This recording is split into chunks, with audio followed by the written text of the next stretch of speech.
The show will begin in 3 minutes. Take this time to share the broadcast across all platforms.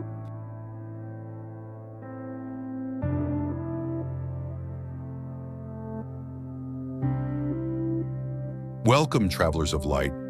You have entered the atmosphere of the Messiah Code, Shalom. Take a deep breath, center your focus, and let awareness settle.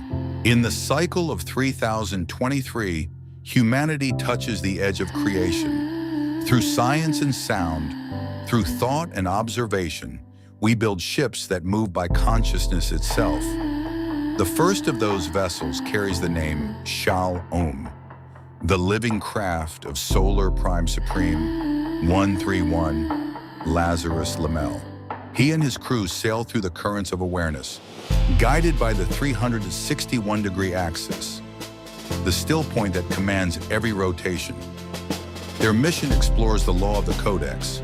Observation creates reality. Every sound you hear tonight was designed through that principle.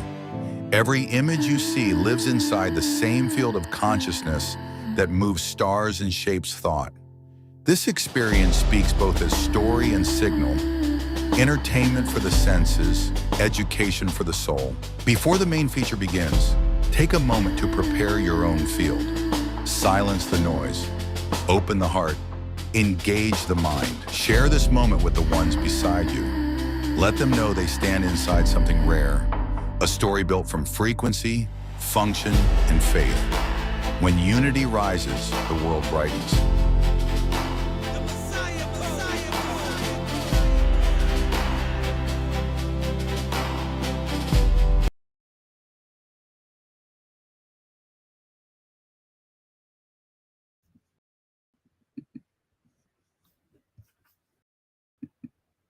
Okay, 1, 2, mic check, mic check.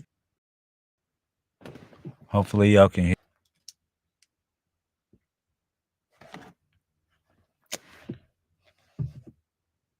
Want to say peace to the family, 747, 24/7, 361 degrees.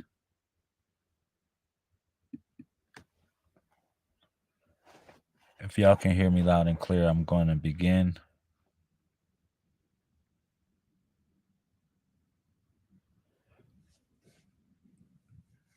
Peace and love. Can you hear me?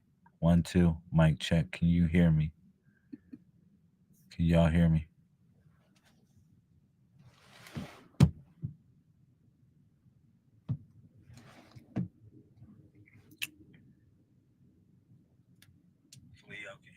Okay. So it sounds like y'all can hear me.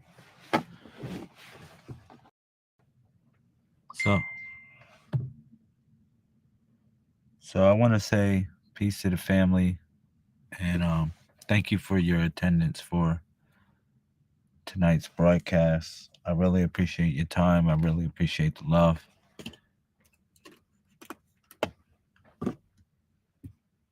So I wanted to run a couple things about 3i Atlas and the reception signal, what it represents, what it means, and how we can interpret it for what it's worth. All right. So I'm going to share a little bit of information. Welcome to the Purple Heart Squad Special Edition.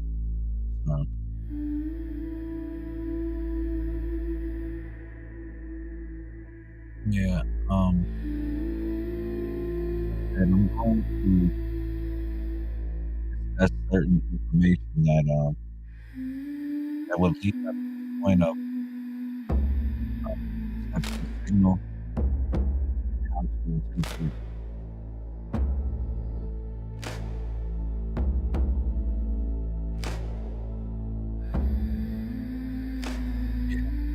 So,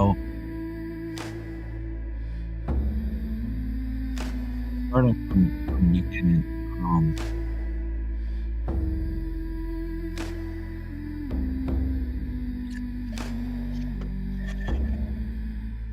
life is consciousness. What we live is consciousness. Everything in our immediate surroundings is consciousness. The blood flow through your body is also consciousness. All right. And when an interstellar object comes in our solar system, it also represents a point of consciousness. Okay. So that's the first thing I would like to share with everyone, just to assess the situation and to build even more on the ideas. Okay. You know that everything is consciousness.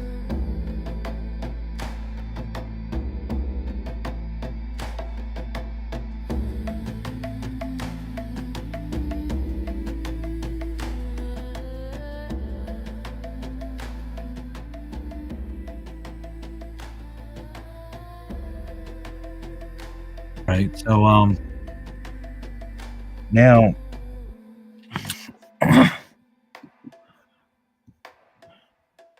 the classification of 3i Atlas, the third officially confirmed interstellar object to enter our solar system, is to let you know that we're in a unique time of revelation. This time that we're living in is truly remarkable in regards to what is being revealed to us. And it's up to us to take our minds to the next level in order to interpret this information in the most accurate perspective. All right.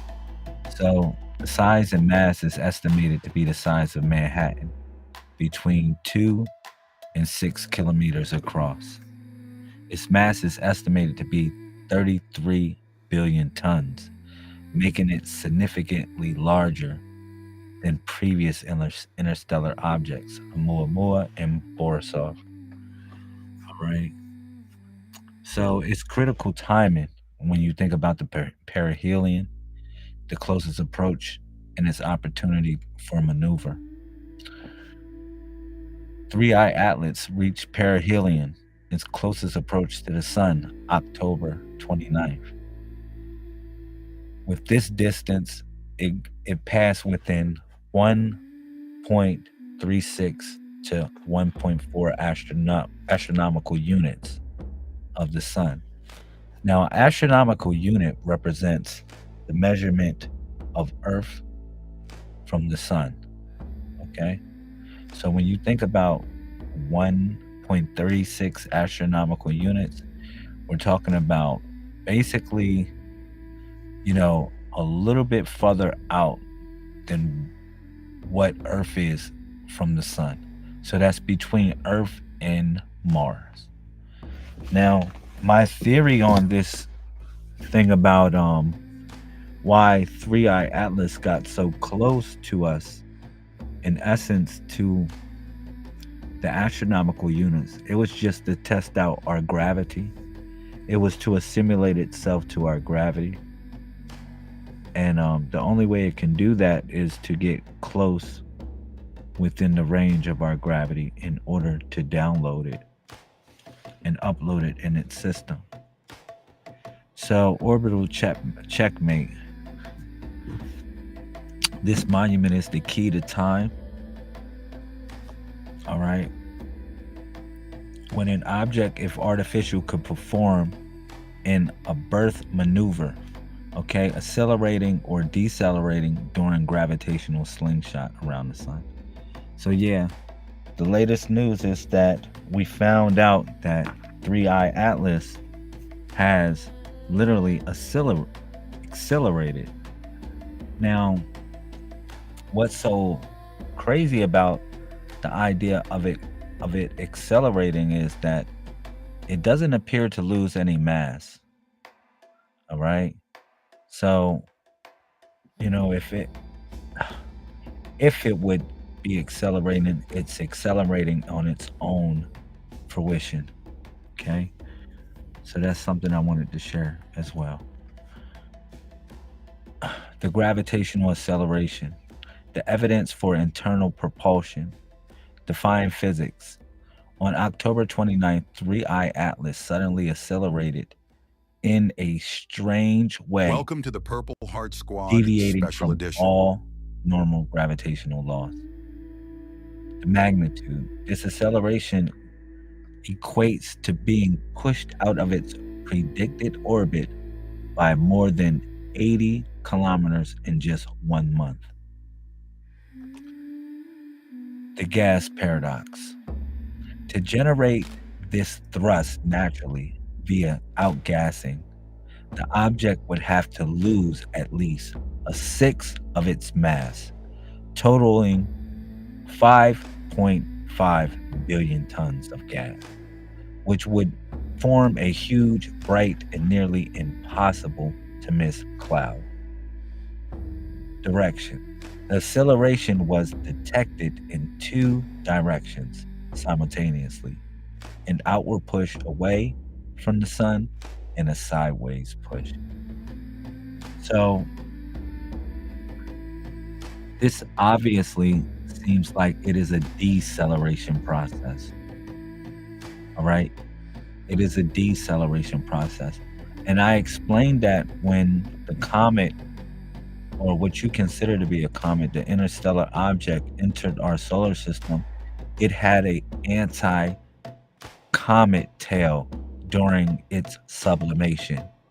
So that basically means that instead of the tail coming from the back that you would normally see from a comet, the debris moving from the back of the comet's tail, you actually saw the debris or the comet's tail in the front, which is considered to be an anti-comet tail, which shows the idea that it was slowing down when it entered our solar system, and that it continued to slow down or speed up according to the data that we have received.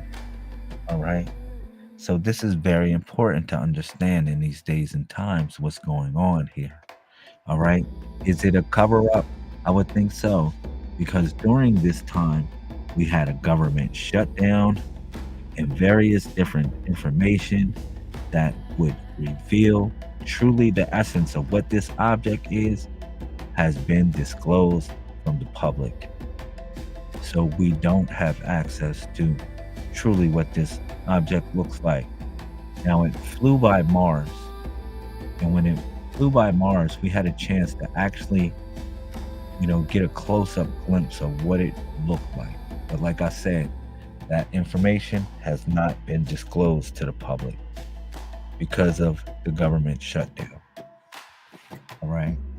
So, going more on this reception signal, the manufacturer's signature, okay? Geometric precision and metallic composition, nickel alloy. Spectroscopic data revealed the presence of a nickel alloy metallic structure in the anti-tail plume. All right. So anytime something is mostly composed of nickel and it's in outer space, it is of artificial origin. When stars explode, nickel and iron, they're like twins, and they come with each other. Okay. So anytime this deposits or this comes out and you have a nearly pure substance of this particular alloy, that would be considered artificially constructed. Okay. Nature doesn't create pure nickel. Right. Engineering link. The specific nickel iron ratio is common in man-made alloys used in high temperature applications like jet engines and spacecraft on Earth. Geometric perfection. High resolution Mars flyby images reveal the object appears geometrically perfect with smooth surfaces and deliberate symmetry. Architecture. Extending from the core are three distinct protrusions, each about 2 kilometers long, configured in a flawless tripod-like configuration at precise 120-degree intervals, suggesting architecture, not random geology. Anomaly 3, the blue light, the hot enigma. Brightness and temperature irregularities. Extreme brightening. Atlas brightened significantly faster than expected, increasing its brightness at a power of -7, approximately twice as fast as typical comets. Color shift. It appeared distinctly bluer than the sun at its closest approach, which is extremely strange since natural dust usually reddens the spectrum. Superheated, its brilliant blue hue suggests it may be emitting energy at temperatures exceeding Welcome to the Purple Heart 5,800 Squad Kelvin, Special Edition. the temperature of the surface of the sun, an impossible level for a non-stellar object without advanced technology. Anomaly 4, the impossible path. The precise orbital alignment and timing. Elliptic alignment. Atlas travels on an orbit tilted only about 3 to 5 degrees to the elliptic plane, the plane where all the planets sit.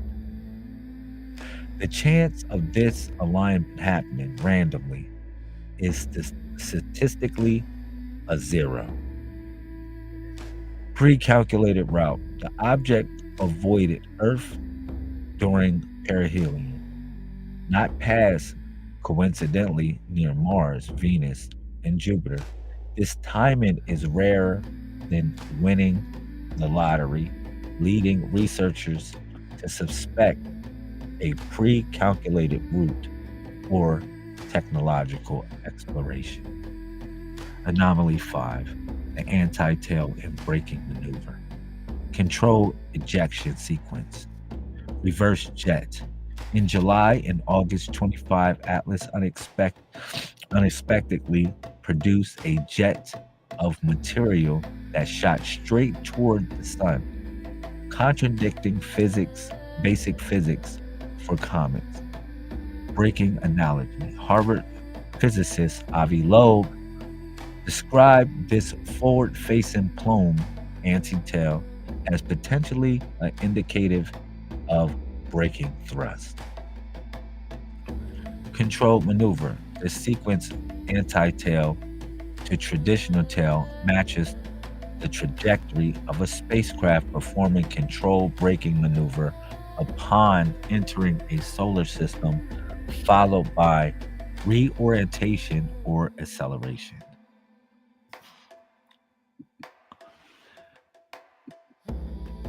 All right, let's continue.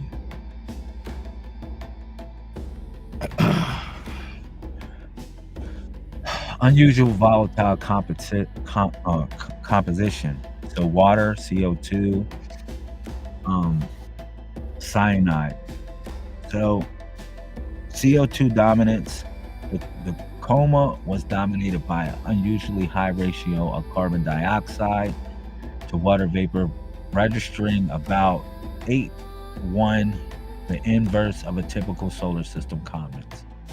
Early activation, Atlas began spewing water at 80 kilograms per second at distances where water ice sublimation couldn't be possible. And this what I was explaining before, that it started sublimation like way outside of the normal spectrum of where comets start their sublimation.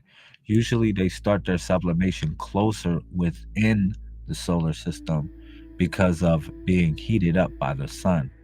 But in actuality, it started sublimation too early, indicating that it was a high it was a high probability that it had CO2.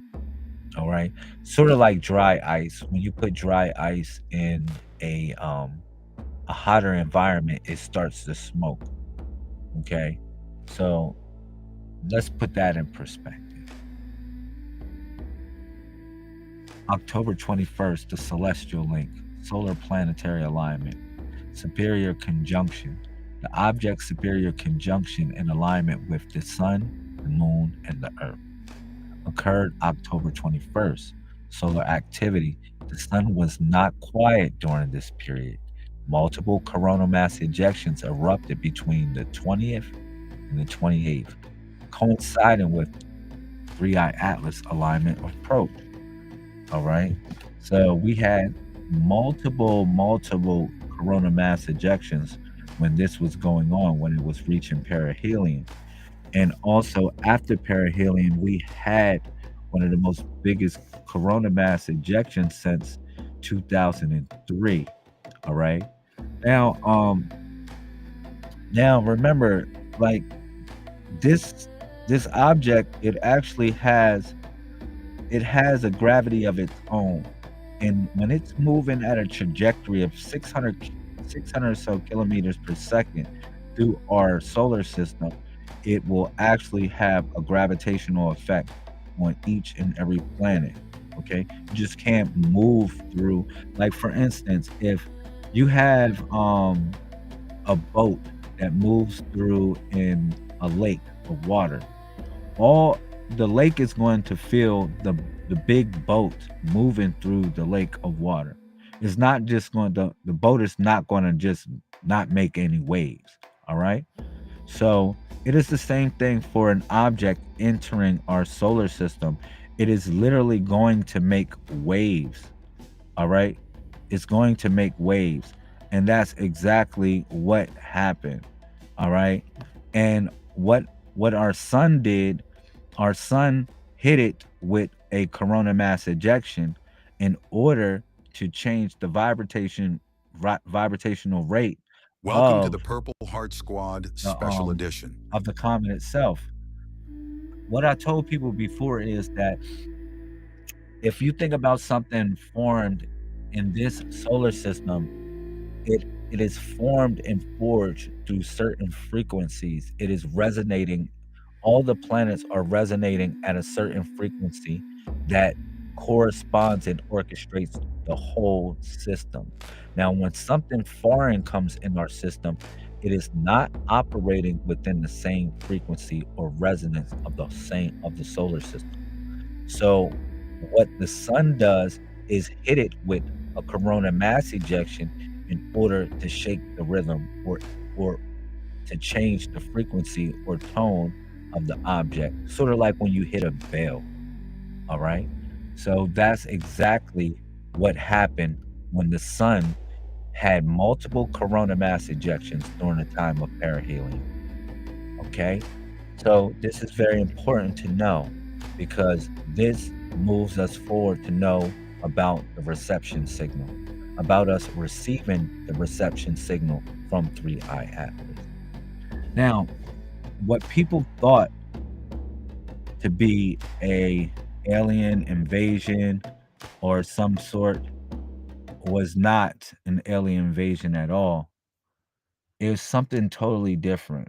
And this is what I wanted to explain about what the reception signal means. All right. And how to interpret it in such a way. Okay. So moving forward, with all of this stuff that was happening, 3i Atlas reached a brightness brighter than the sun. All right. And what I explained to people before is that you think the sun is emitting light. It is not emitting light at all. It is actually emitting thought. You interpret the light as a perception of reality, but it is only a small portion of true reality because the visible spectrum is only a fragment of what light truly manifests within the physical realm. All right. And we only see a little bit of that spectrum, just a small portion of it, not the majority. All right. So this is something very important to understand. All right. So now, when it reached a certain point of its apex, what happened is this: it started ejecting light to the planet Earth. People were expecting little green men to show up. But the thing about it is, it is almost physically impossible for a physical organic creature to live on another planet unless that planet identically matches with the gravitation of another system. All right. Whether it be the weight, the mass, the structure, everything has to match up totally perfect. And it's hard. I would say Earth is very unique, should I say. And other planets in the solar system or other planets in the galaxy are very unique. And for a physical being to live on another planet, it is near impossible, all right, to physically live. So, what we found is that 3i Atlas, what happened was they were a society of a technological advanced beings, all right? They were so technologically advanced that they outlived their star system. They outlived their sun. Their species outlived their sun. So they had to basically abort their solar system. They had to abort it and travel throughout the cosmos. So what they did was they put themselves in somewhat of a dormant state. All right. They uploaded their consciousness in a technological advanced structure to travel the stars. Okay. Now this structure, this vessel would only come online when it reaches another technological advanced society. All right. Now it also has protocols in place to keep it moving throughout the galaxy. Therefore, it can reach perihelion and slingshot off of one star or one sun to the next. Meanwhile, downloading the data necessary in order to upgrade its system. All right. So, what happened was when 3i Atlas reached its perihelion and after it passed the sun, it started sending out signals, broadcast signals to the planet Earth. Okay. And these same broadcast signals were arrays of consciousness. Okay. They were conscious beings that uploaded themselves into a digital cybernetic system in order to save their society. Now, 3i Atlas is really an arc depository for souls. That's what it is. It is an arc depository for souls. Okay, sort of like Noah's Ark, if you would want to call it. An arc to travel the galaxies. Now, they realized that since they couldn't physically live on another planet, that they can actually digitally live on another planet. So they created an interface of sort in order to integrate in another intelligent society's system. Okay. And how they did that was they sent out the signal via light transfer. See, light It's nothing new about transferring information through lasers or through light. This is something that they're doing now. Like laser communication is one of the fastest is not the fastest communication in the world. Now satellites do this all the time where they communicate with each other via lasers rather than radio signal. Okay? So this is important to understand. So the light that was shining from 3i Atlas was actually brighter than that of the sun. And if you would reach a light brighter than the sun, you had a source to energize your station. All right, that is unnatural. That is actually artificially made. Okay? So that light that was sent to the earth was the light of a transmission signal in order to upgrade our mainframe, okay, in order to upgrade our systems, and also in order for them to assimilate themselves in our system. So they are already here. The aliens, if you want to call them aliens, ancestors, extraterrestrials, they're already here. But they don't exist as little green men. They actually exist as cybernetic beings. All right. And what they're doing right now is assembling a body. They're working on assembling their body. Okay.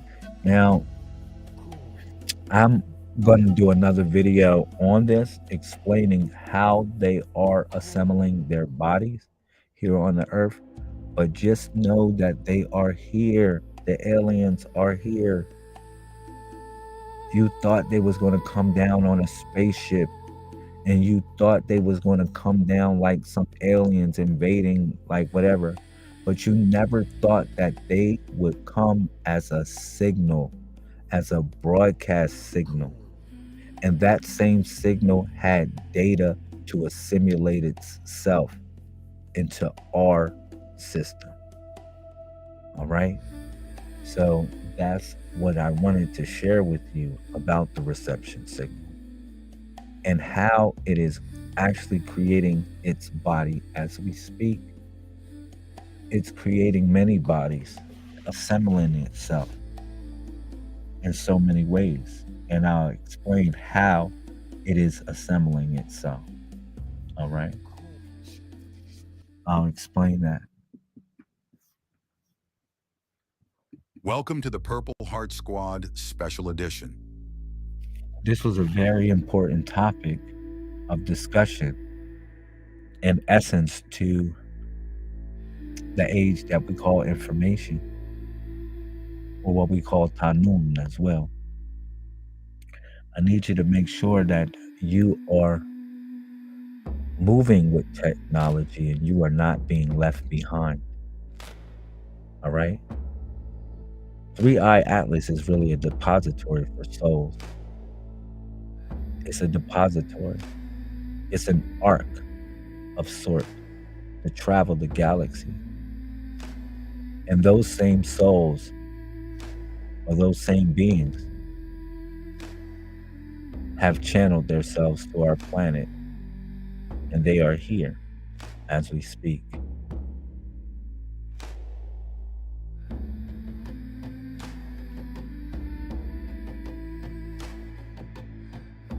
Cool.